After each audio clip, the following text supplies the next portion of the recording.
Les fuites de données représentent un défi majeur dans le domaine de la cybersécurité, impliquant la divulgation non autorisée d'informations sensibles. Ces incidents peuvent survenir de manière accidentelle ou intentionnelle, en raison de failles de sécurité, d'erreurs humaines ou d'actions malveillantes, souvent menées par les cybercriminels ou d'employés mécontents. Dans cet épisode, nous parlerons de fuite de données.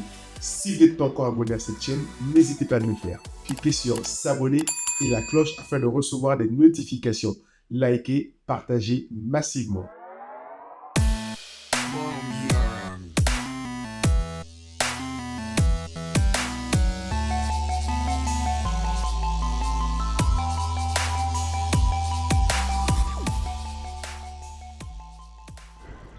Appelée France Travail, l'agence publique a été victime d'une cyberattaque, on l'a appris hier. Un boulanger ont été piratés depuis le début. SFR, victime d'un piratage massif. Cyberattaque, Cultura s'est fait dérober les données d'1,5 million de clients. Dernier en date, l'opérateur Free qui s'est fait dérober il y a quelques jours les données personnelles de 19 millions de clients. Une cyberattaque frappe Schneider Electric. L'enseigne de surgelés Picard à son tour victime. Auchan a été victime d'une cyberattaque. Une fuite de données désigne la divulgation accidentelle ou intentionnelle d'informations sensibles, confidentielles, qui échappent au contrôle de leur propriétaire. Les données compromises incluent généralement des brevets, des données d'entreprise, de projets structurants ou aussi des données à caractère personnel. Quelles sont les causes de fuite de données? Chez les particuliers, nous avons essentiellement des cyberattaques, généralement une attaque par phishing ou hameçonnage, où nous pouvons aussi avoir une attaque par malware. Nous avons aussi des vulnérabilités des systèmes telles que des failles de logiciels, des bugs dans les lignes de code ou aussi des configurations mal faites ou incorrectes. Il y a aussi des erreurs humaines caractérisées par le partage non sécurisé d'informations. On peut le voir souvent à travers les réseaux sociaux. Bien sûr, il y a parfois la perte de dispositifs informatiques tels que des PC, des clés USB non sécurisées.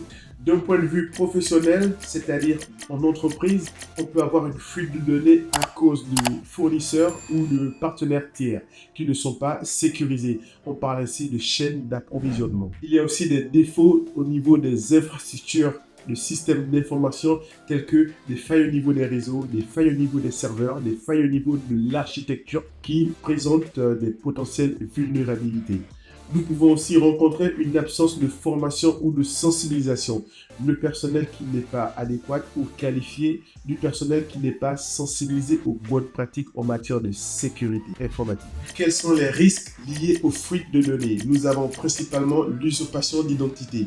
Une fois nos données personnelles sont entre les mains de cybercriminels, ils peuvent ainsi se faire passer pour des banquiers et nous faire valider des transactions bancaires en ligne. Nous avons l'atteinte à la vie privée. Ça peut se traduire par la divulgation de nos informations sensibles telles que photos, vidéos à travers Internet, mais il y a aussi des données médicales ou nos opinions politiques, etc. Enfin, un préjudice financier se traduisant par l'utilisation frauduleuse de nos informations bancaires. D'autres risques peuvent aussi survenir tels que des prélèvements frauduleux, prélèvement à un abonnement auquel on n'a jamais souscrit. La démonstration qui suit est à but purement éducatif.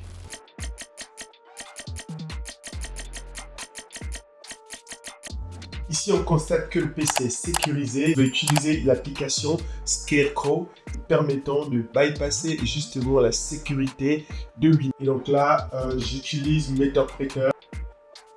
Voilà, je peux jouer de la musique, je peux enregistrer le microphone de la victime, je peux lister les webcams et sinon enregistrer tout simplement le flux vidéo. Donc là, je vais enregistrer le microphone. On voit bien que je peux le faire shell pour pouvoir manipuler le PC de la victime. Donc là, je liste les répertoires, je me déplace vers le dossier document.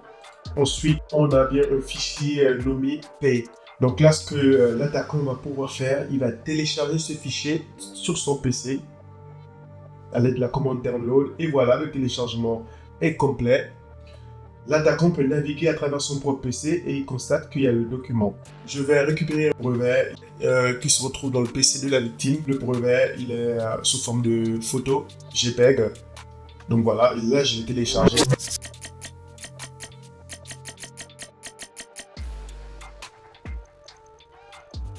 Comment protéger nos données? Utilisez des mots de passe forts, des mots de passe uniques pour chaque application. Un mot de passe doit comporter minimum 12 à 16 caractères.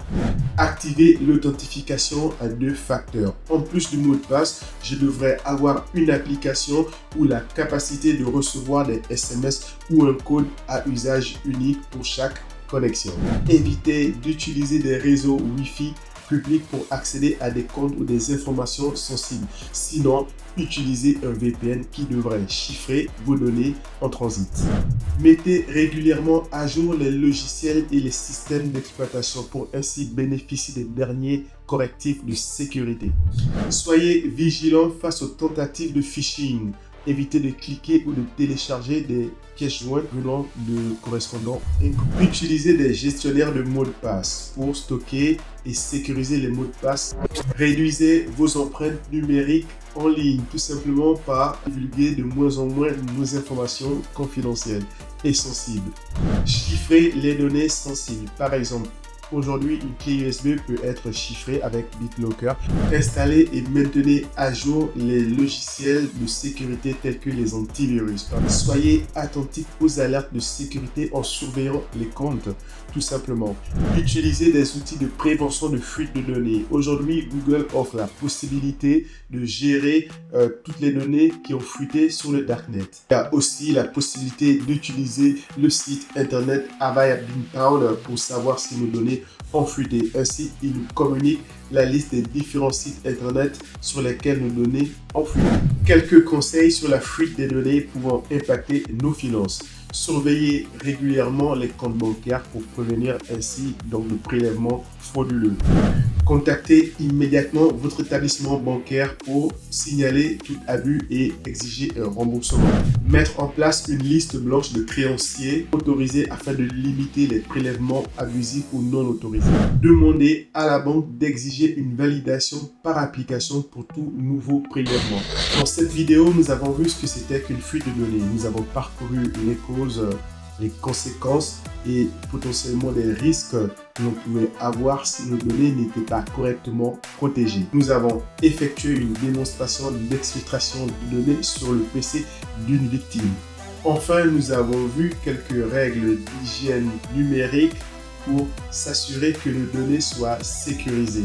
Si vous n'êtes pas encore abonné à cette chaîne, n'hésitez pas à le faire en cliquant sur s'abonner et la cloche afin de recevoir les notifications. Likez, partagez massivement.